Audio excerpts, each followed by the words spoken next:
కాదేది కవితకు అనర్హం అన్నాడో కవి. కానీ అక్కడ కాదేది కబ్జాకు అనర్హం అంటున్నారు కబ్జాకారులు. ఇక ఏకంగా ఒక పురాతన దేవాలయాన్ని రాత్రికి రాత్రి నేలమట్టం చేశారు. అంతేకాదు ఆందోళనకు దిగిన గ్రామస్తులపైన దాడికి దిగారు. గ్రామస్తులు తిరగబడి కబ్జాకోరులకు దేహశుద్ధి చేశారు. రంగంలోకి దిగిన పోలీసులు కబ్జా రాయలను అదుపులోకి తీసుకున్నారు. ఇంతకీ ఆ ఘటన ఎక్కడ జరిగింది? ఆలయాన్ని కూల్చివేసే సాహసం ఎందుకు చేశారు? తెలుసుకోవాలంటే వాచ్ ది స్టోరీ.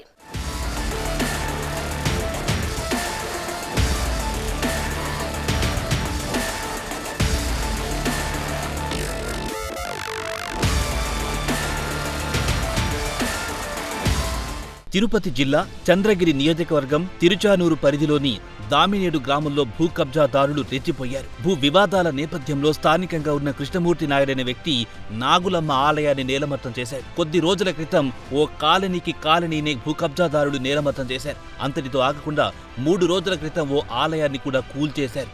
ఇప్పుడు తాజాగా నాగులమ్మ ఆలయాన్ని నేలమట్టం చేయడం తీవ్ర ఉద్రిక్తతకు దారితీసింది. ఆలయాన్ని కూల్చివేయడంతో స్థానికులు ఆందోళనకు దిగారు. ఆలయం కూల్చివేసిన వ్యక్తి తన అనుచరులతో దాడులు చేయగా గ్రామస్తులు తిరగబడి తరిమి కొట్టారు. ఇరు వర్గాలు కర్రలు, రాళ్లతో పరస్పరం దాడులు చేసుకున్నాయి. ఆలయాన్ని కూల్చివేసిన రౌడీ షీటర్ను, భూ కబ్జాదారుణ్ణి గ్రామస్తులు చితకబాదారు.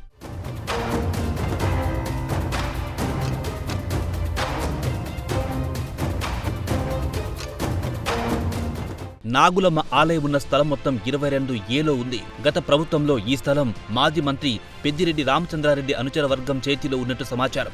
ఇప్పటికీ ఆ స్థలాన్ని రిజిస్ట్రేషన్ చేయలేదు. అయితే ఇప్పుడు ఆ గుడికి సంబంధించిన స్థలాన్ని 22 ఏ నుంచి తొలగిస్తూ అధికారులు ఉత్తర్వులు జారీ చేశారు. ఆ తర్వాత దుండగులు ఆలయానికి సంబంధించిన గోడను కూల్చేసి అర్ధరాత్రి ఆలయాన్ని నేలమట్టం చేశారు. అయితే దామినీడు గ్రామంలో ఉన్న అన్ని భూములు ఇప్పటికీ 22 ఏలోనే ఉన్నాయి. కబ్జాదారులు మాత్రం ఆ స్థలాన్ని 22 ఏ నుంచి తొలగించి అధికారులు ఎలా ఉత్తర్వులు ఇచ్చారంటూ గ్రామస్తులు ప్రశ్నిస్తున్నారు. ఆ ఆలయ స్థలంపై కొన్నేళ్లుగా వివాదం కొనసాగుతోంది.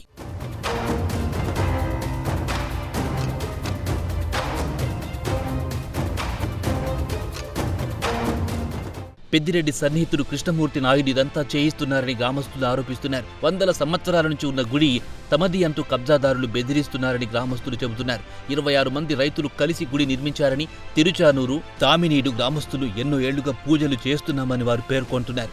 జాతర సమయంలో పూజలు నిర్వహించకుండా అడ్డుకున్నారని మండిపడ్డారు. మహిళలపై దాడులు చేశారని, పోలీస్ స్టేషన్లో మహిళలను అసభ్య పదజాలంతో దూషించారని ఫిర్యాదు చేశారు. రాక్షసుల్లో అర్ధరాత్రి వచ్చి గుడిని పూర్తిగా నేలమట్టం చేశారని మండిపడ్డారు.